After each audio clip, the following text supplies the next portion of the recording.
Call money వ్యవహారంతో తనకు ఎలాంటి సంబంధం లేదు అన్నారు పెనుమలూరు ఎమ్మెల్యే బోడే ప్రసాద్. కొంతమంది ఉద్దేశపూర్వకంగానే తనపై బురద చల్లే ప్రయత్నం చేస్తున్నారు అన్నారు.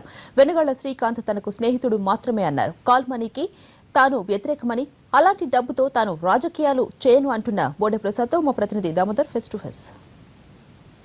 ఫైనాన్స్ పడమటకు చెందినటువంటి ఒక 7 సభ్యుల గ్యాంగ్ వెనుక పెద్ద పెద్ద నేతల హస్తం ఉందని చెప్పేసి కూడా ఆరోపణలు వ్యక్తమయ్యాయి. ఈ నేపథ్యంలోనే పెనమలూరు ఎమ్మెల్యే బోడే ప్రసాద్కి సంబంధించి ఒక కలకలం లేగింది. ఆ ఫైనాన్స్ కంపెనీకి సంబంధించిన కార్యకలాపాల్లోనూ పెట్టుబడుల్లోనూ బోడేకి సంబంధించినటువంటి హస్తం ఉందని చెప్పేసి ఆరోపణలు వ్యక్తమైన నేపథ్యంలో అయితే ఈ కేసులో ఒక కీలకమైనటువంటి నిందితుడు వెనిగళ్ల శ్రీకాంత్తో కలిసి విదేశాల్లో పర్యటించారనే ఆరోపణలు కూడా వ్యక్తమయ్యాయి. అసలు వెనిగళ్ల శ్రీకాంత్కి ఎమ్మెల్యే బోడే ప్రసాద్కి సంబంధం ఏమిటి? శ్రీరామాంజనేయ ఫైనాన్స్ కంపెనీకి బోడే ప్రసాద్ ఏమైనా పెట్టుబడి పెట్టడం జరిగిందా? ఇవన్నీ ఒక్కసారి అసలు ఆయన మాటలు అడిగి తెలుసుకునే ప్రయత్నం చేద్దాం.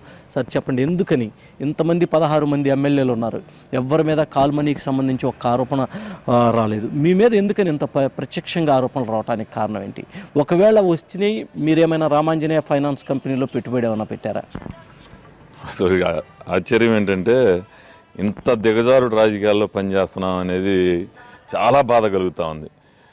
ఆ రామాంజనేయ ఫైనాన్స్ కంపెనీ పేరు వినటమే టీవీలో వినటం, కేవలం అందులో ఉన్న వెనిగళ్ల శ్రీకాంత్ అనే అతను స్నేహితుడు మాత్రమే.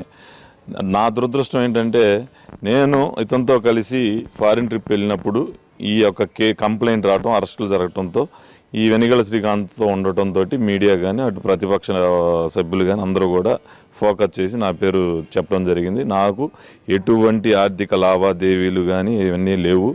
నా దగ్గర డబ్బులు నేను పెట్టుబడి పెట్టే స్థాయిలో లేను.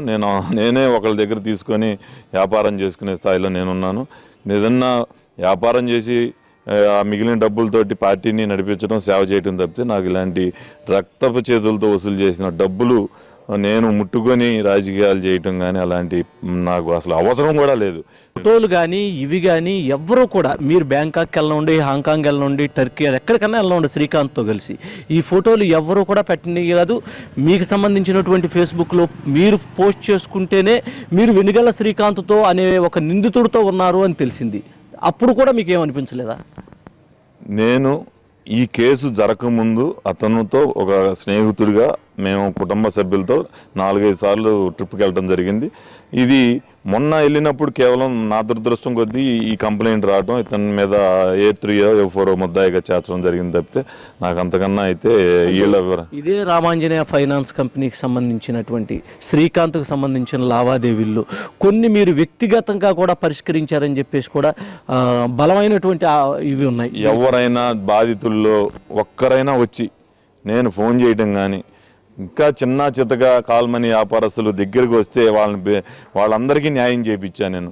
ఎవరన్నా వస్తే ఏంటి ఈ వడ్డీలేంటి, వీళ్ళ కాదు, ఇక్కడ చిన్న చితగా సెంటర్లో కాల్మనీ తిప్పుకునే వాళ్ళు వస్తే వాళ్ళని నువ్వు చాలా అన్యాయం, ఈ వడ్డీలు కాదు, ఇవో ఇంత తీసుకో, వాళ్ళు కట్టలేరని చెప్పేసి వాళ్ళ బాధితులకు న్యాయం చేసిన సంఘటనలు ఇన్ని ఉన్నాయి. మరి ఎందుకని మీ మీదే ఆరోపణలు రావడానికి ఈసారి ఈ ఎపిసోడ్ మొత్తానికి కలిపి మీ మీద ఎందుకు, మిమ్మల్ని టార్గెట్ ఎందుకు చేసుకోవాల్సి వచ్చింది?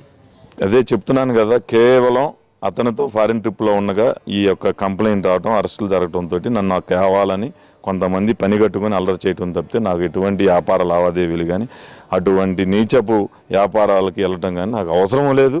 నేను అవసరమైతే కల్లో గంజో పిల్లలకి పెట్టగలను కానీ అంత దిగజారు స్థాయి వ్యాపారాలు చేయాల్సిన అవసరం లేదు. ప్రజలందరికీ తెలుసు, ఇక్కడ ఉన్న ప్రతి ఒక్కరికి తెలుసు నేను ఏ విధంగా కన్స్ట్రక్షన్ చేసుకుంటా 10 సంవత్సరాల నుంచి ఆ డబ్బులు నేను ప్రజాసేవకు ఏ విధంగా ఉపయోగిస్తూ ఉన్నానో అందరికీ తెలిసిన విషయం. మీరు కన్స్ట్రక్షన్లో కానీ లేకపోతే వీటిలో కానీ చాలా క్వాలిటీగా ఉంటారు, నిక్కచ్చిగా ఉంటారని తెలిసినప్పుడు ఇటువంటి వ్యక్తులకి సంబంధించినటువంటి ఆరోపణలు వస్తున్నాయి లేకపోతే ఉన్నాయని తెలిసినప్పుడు ఎందుకు ముందు జాగ్రత్త తీసుకోలేకపోయారు మీరు? నాకు అసలు ఇట్లా ఆరోపణలు రావటం కానీ ఇంతవరకు అయితే నాకు మొట్టమొదటిసారిగా ఈ దృష్టికి రావడం తప్పితే నాకు ఎటువంటి ఆరోపణలు నా దృష్టికి అయితే రాలేదు. ఇప్పుడు ఒక్క ప్రజాప్రతినిధిగా చెప్పండి, ఈ సంఘటన మొత్తం చూసిన తర్వాత ఈ గ్యాంగ్ అంతా కూడా ఆడపిల్లల్ని అన్యాయం చేయటం, లేకపోతే చదువుల పేరుతో మోసం చేయటం, ఫైనాన్స్ పేరుతో దందా చేయటం, డాక్యుమెంట్లు రాంచుకోవటం, పోరంకి కానీ లేకపోతే తాడిగడప కానీ, మీకేమనిపిస్తుంది? వీళ్ళని ఏం చేస్తే ఈ నిజంగా న్యాయం జరుగుతుంది అనిపిస్తుంది?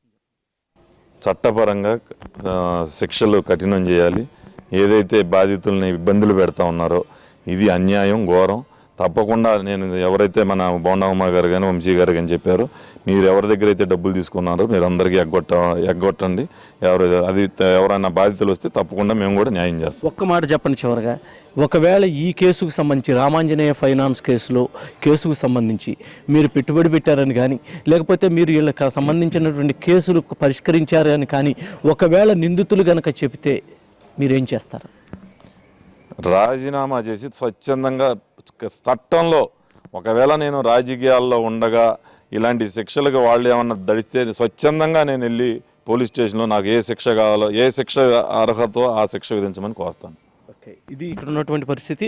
ఏదైతే ఎమ్మెల్యే బోడే ప్రసాద్ చాలా స్పష్టంగా చెప్తున్నారు, నేను వెనిగళ్ల శ్రీకాంత్ ఏదైతే రామాంజనేయ ఫైనాన్స్కి సంబంధించినటువంటి కేసులో 5వ నిందితుడు వెనిగళ్ల శ్రీకాంత్తో విదేశాలకు వెళ్ళటమే నేను చేసిన పాపమని, అయితే దీనికి సంబంధించినటువంటి ఫైనాన్స్ వ్యాపారంలో కానీ మరి ఏ లావాదేవీల్లో కానీ తన పాత్ర ఎటువంటిది లేదని, ఒకవేళ ఉందని నిరూపిస్తే నేను రాజకీయాల నుంచి శాశ్వతంగా తప్పుకోవడంతో పాటు ఏ శిక్ష విధించినా కూడా తాను సిద్ధంగా ఉన్నానని చెప్పేసి ఎమ్మెల్యే బోడే ప్రసాద్ స్పష్టం చేస్తున్నారు.